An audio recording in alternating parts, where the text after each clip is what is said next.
Bonjour à tous, que Dieu vous bénisse très richement. C'était hier, samedi, j'étais assis, je suivais quelques-unes de mes vidéos lorsque j'ai été saisi euh, d'une inspiration sur quelque chose qui nous concerne tous. Alors je me suis dit, je dois partager ça avec mes frères et sœurs en Christ. Il s'agit de quoi? Vous voyez, lorsque nous nous rendons à l'église et que le prédicateur monte à la chaire pour prêcher, comme nous sommes une assemblée chrétienne, un prédicateur n'a pas le droit de nous dire ses imaginations. Tout ce qu'il nous dit doit être prouvé par la parole de Dieu.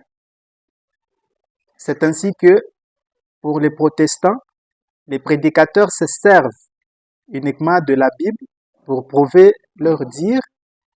Pour les catholiques, ils se servent de la Bible et de leur catéchisme.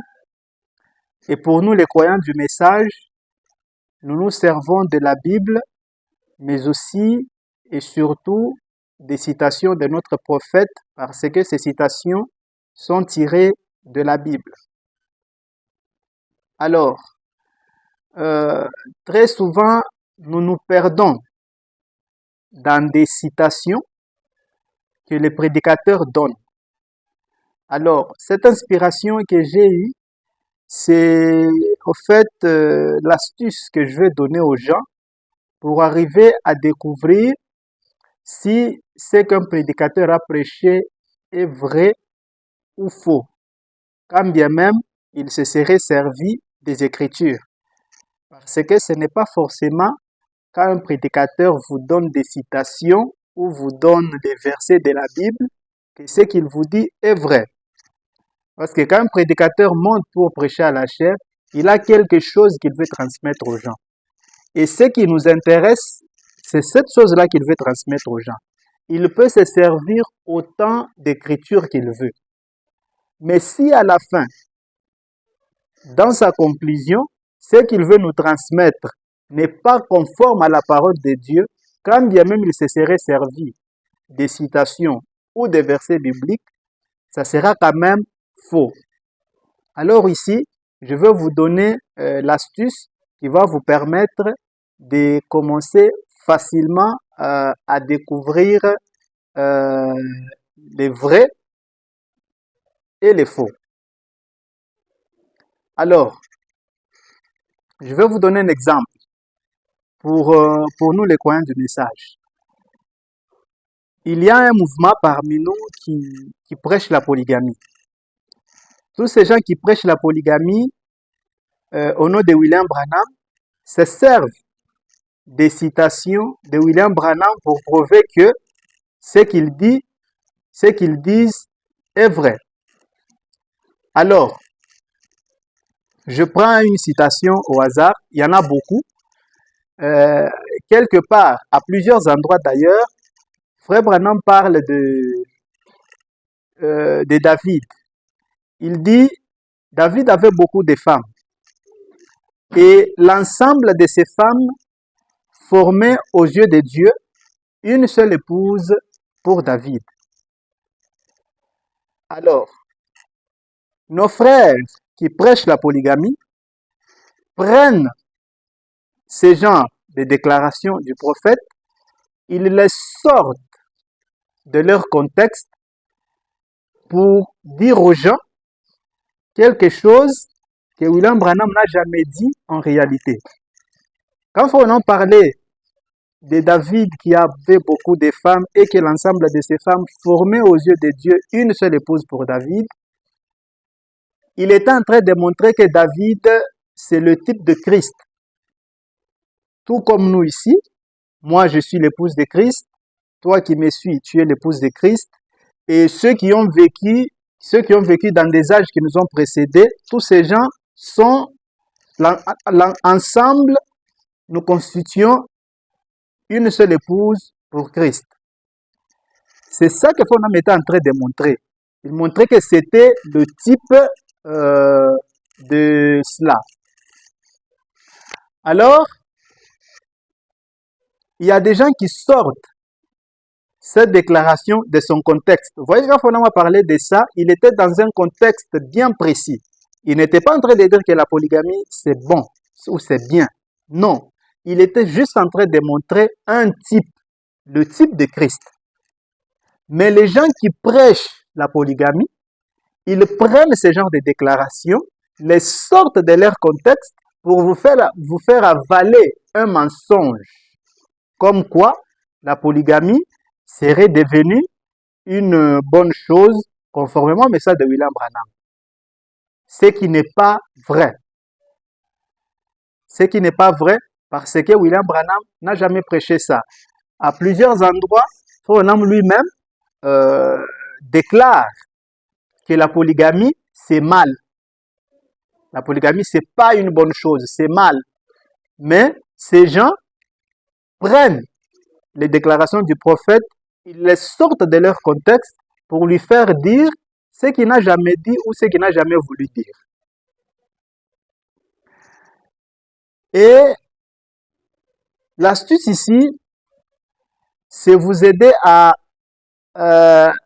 découvrir ce genre de personnes que moi je peux qualifier des malins, ok, qui se servent tout simplement des Écritures pour séduire les gens. Il y a d'autres endroits, là où on en parle, il dit un coq a été fait pour plusieurs femelles et pour plusieurs poules, un mâle pour plusieurs femelles. Tout ça, il est dit dans des contextes bien précis. Il y a aussi des endroits où il dit que il comparait les États-Unis, là où il y avait l'impudicité, la prostitution, tout ça. Il dit dans des pays où il y a la polygamie, c'est 1000 fois mieux qu'en Amérique. Il y en a aussi qui se servent de ce genre de déclarations pour dire, vous voyez, il dit que la polygamie, c'est mieux. Au lieu de faire la prostitution, il faut avoir beaucoup de femmes. Ce n'est pas ce qu'il était en train de dire. Il était juste en train de comparer deux mâles. Voilà. Deux choses mauvaises. Il les compare en disant, si j'étais amené à faire ça, je préférerais telle chose que telle autre. Il n'était pas en train de dire que la polygamie était devenue une bonne chose. Je le répète encore, à plusieurs endroits, il déclare ouvertement que la polygamie, c'est mal. Vous voyez? Donc, faites toujours attention. Ce n'est pas parce qu'un prédicateur vous donne autant de citations, des dizaines, voire des centaines, même des milliers de citations, que ce qu'il vous dit, sa conclusion là est vraie. Donc il faut toujours faire très attention. Quand vous êtes à l'église et qu'un prédicateur se met à prêcher, il donne des citations, c'est très bien. Notez chaque citation. Mais attendez jusqu'à la fin. Quand il va conclure, c'est au moment de la conclusion qu'il va vous dire cette chose-là qu'il voulait vous transmettre. Par exemple, celui qui veut vous convaincre que la polygamie c'est une bonne chose, il va donner autant de citations. Il va donner autant de citations qu'il va sûrement sortir de leur contexte pour essayer de vous convaincre. N'allez pas dire non, il nous a donné des citations, parce qu'il a donné des citations, ça veut dire que c'est vrai. Non, il faut faire attention. Il peut bien donner des citations, mais des citations qu'il a sorties de leur contexte. C'est pourquoi restez là, écoutez-les, notez chaque citation, attendez quand il va conclure. Si sa conclusion est que la polygamie, c'est une bonne chose, la polygamie, c'est bien, et que vous savez que Frère Branham a dit que la polygamie, c'est mal, mais lui vous prêche en se servant des citations de Branham pour vous prouver que la polygamie, c'est une bonne chose. Vous voyez que cette personne entre en confusion ou en contradiction avec le prophète Branham lui-même. Ça veut dire que ce qu'il vous dit là, ça ne vient pas de Dieu, en tout cas pas du Dieu de William Branham. Donc il faut rejeter cela. C'est donc ça l'astuce. Vous restez là, vous l'écoutez prêcher, vous notez chaque citation qu'il donne, que ce soit un verset biblique, que ce soit des citations du prophète Branham, vous notez tout ça. Ok? Quand il va conclure, vous allez prendre cette conclusion-là. Parce que les différentes citations qu'il vous donne, c'est pour essayer de vous convaincre que cette chose-là qu'il est en train de préparer, cette chose-là qu'il veut vous transmettre est, est quelque chose qui vient de Dieu. C'est pour ça qu'il se servent des citations. Vous notez chaque citation, notez chaque verset biblique qu'il vous donne et attendez, attendez quand il va conclure. C'est sa conclusion que vous allez prendre. Vous allez confronter cela à la parole. Si cela ne correspond pas à ce que William Branham a dit, à ce moment-là, vous savez que c'est faux. Vous voyez, comme je viens de le dire par rapport à ces gens qui nous prêchent la polygamie. Si vous les écoutez, ils ont pas mal d'écritures. Ils peuvent vous donner même des dizaines et des dizaines de citations. Mais à la fin, c'est pour vous dire que la polygamie est une bonne chose. Alors que nous avons William Branham qui le dit de manière claire, sans ambiguïté, que la polygamie, c'est mal. Vous comprenez tout de suite que malgré qu'ils se sont servis des citations, malgré qu'ils ont donné des citations, les citations sont vraies, mais ce que eux voulaient nous transmettre, cette chose-là qu'ils voulaient nous transmettre est fausse. Elle ne vient pas de Dieu.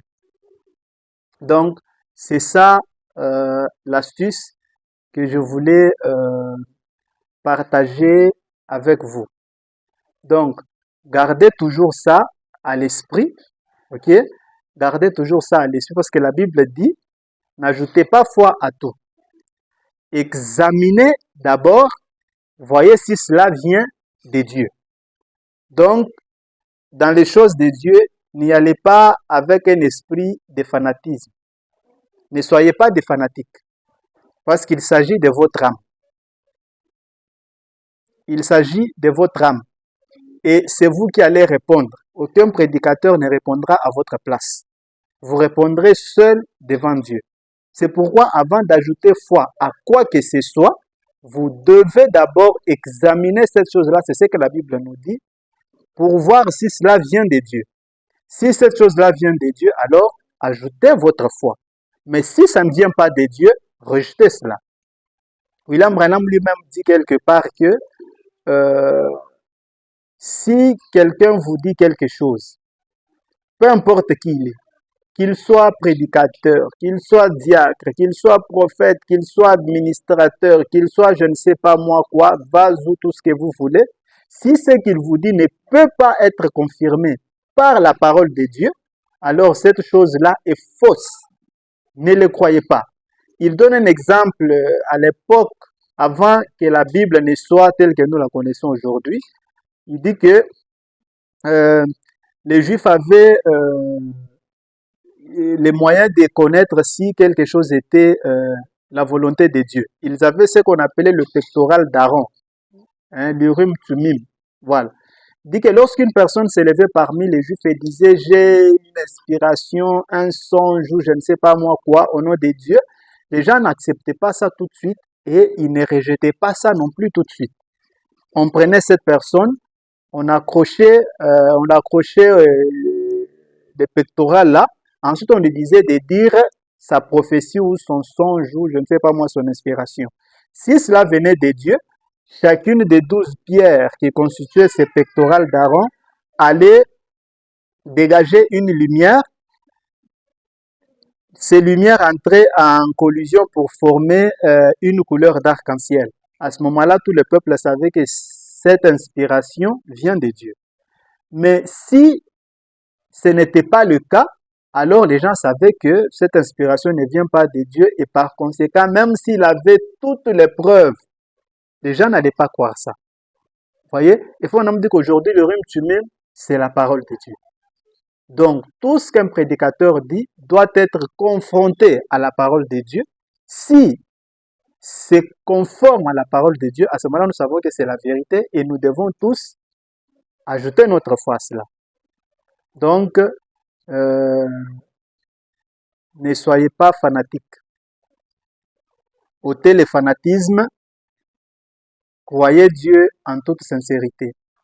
Voilà, c'était donc ça l'astuce que j'avais partagé, que j'avais à partager avec vous. Alors, que Dieu vous bénisse très richement et à la prochaine.